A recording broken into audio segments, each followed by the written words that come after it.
essentially what this is going to be doing is it's going to be doing like boiler tube welding overhead, but with a mirror. So Sweet. More of an emphasis on the mirror. So essentially it's just going to be, I'm going to be welding downhill, but it depends on what welding procedure you have. Welding procedures will say uphill and or downhill. Some will say just strictly uphill. So if your welding procedure does not say downhill, just don't do what I'm doing here. But I need to emphasize that this video is more about welding in the mirror, overhead, just to give the viewer an idea or introduction to mirror welding.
Yeah, because all it is really is like, you see how it's bent down, you can see the puddle in the mirror?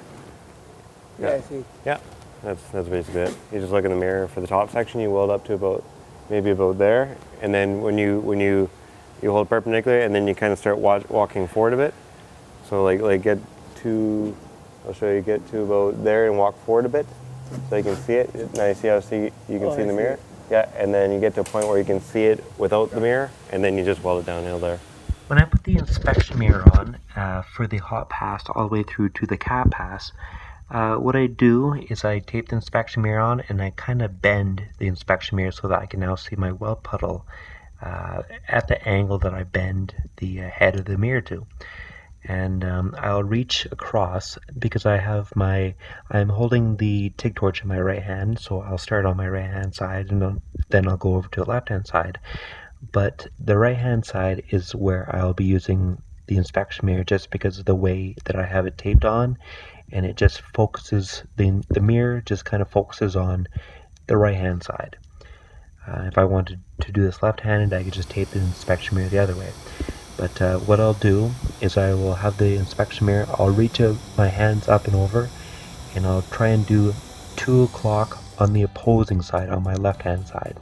So I'll start all the way over a long arm over to the other side of the pipe, and I'll start welding 2 o'clock up to probably about 10 o'clock with the fill metal above the pipe.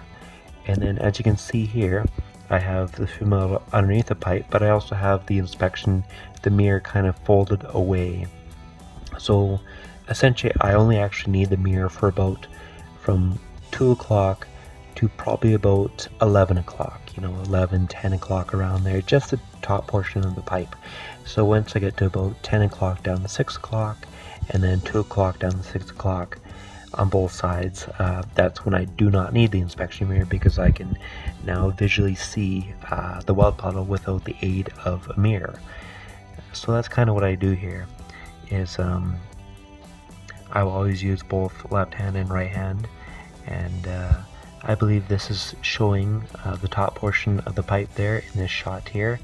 I'm just kind of jumping side to side, and basically when you do it in the mirror, you can actually see, your weld puddle, and it's just muscle memory. It's just when you see it, you can see, okay, I just move forward, okay, that's my left, I just pull it back, okay, that's my right, and then you just kind of, you can see your puddle kind of kind of doughy, and you can see it kind of flatten. You can see the puddle form and wash out, and that's really all I'm doing. I'm just kind of going with the motions, going with the distance. Here what I'm doing is I'm just kind of filling up any low spots, any spots that may need extra fill.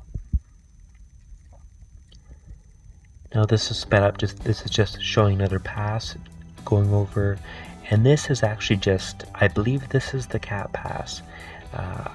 I think looking back, a little bit cold. I was a little bit cold on the cap pass. I could have maybe dropped down size of the fill metal and use the extra welding current that the smaller diameter electrode offered to have a hotter puddle, and I could have washed it out. I'm using a welding current that the fill metal of the weld puddle is a little bit doughy, so I'm kind of pushing it around, taking its time, kind of pushing it around. When I used to do this on the 3-inch Schedule 80, the root pass I would do with a 332 fill metal because everything was very tight. I'd have the gap really tight, and it just kept everything close by, everything small and close by, which just means less fill and less I get with 1 pass cap. So I do a 332 root pass, a 1/8 hot pass, and then I would do a 532 fill the cap. So I'd be capping with a 532, and if it just happened to be a little shallow, a little bit concave cap pass, I can just run over it with maybe a 1/8, or I can just run over it with a 332 and get a little bit extra build up. But the cap pass I feel is a little bit doughy. Could have been a little bit better, a lot better actually. But so I'm just moving side to side, just pushing the puddle around, and I just taper off gently. Hey there guys, now that's a video for the mirror welding. It's just kind of an introductory, there's many different setups and every jigs and such that a guy will experience this is. But essentially all it is I have a WP9 TIG torch, and I just have a 1-inch inspection mirror taped, electrical tape around the head here. The way I do it is I have the weld puddle like this, the TIG torch like this, and I just kind of turn down the mirror up until I can see the weld puddle in the mirror itself. So that's essentially what I'm doing. But the biggest thing is just remove your mill scale, because when you do weld on this material, quite often you'll have the mill scale that the weld puddle will just kind of end up with undercut on the side bevels there. But make sure the weld procedure does say downhill progression and or uphill progression. But yeah, so I want to also thank WeldTube. You can follow them on all online social media outlets. And my name is Travis Field. I'm a rig welder from Edmonton, Alberta, Canada. You can find me on Instagram at Fieldres. Thank you.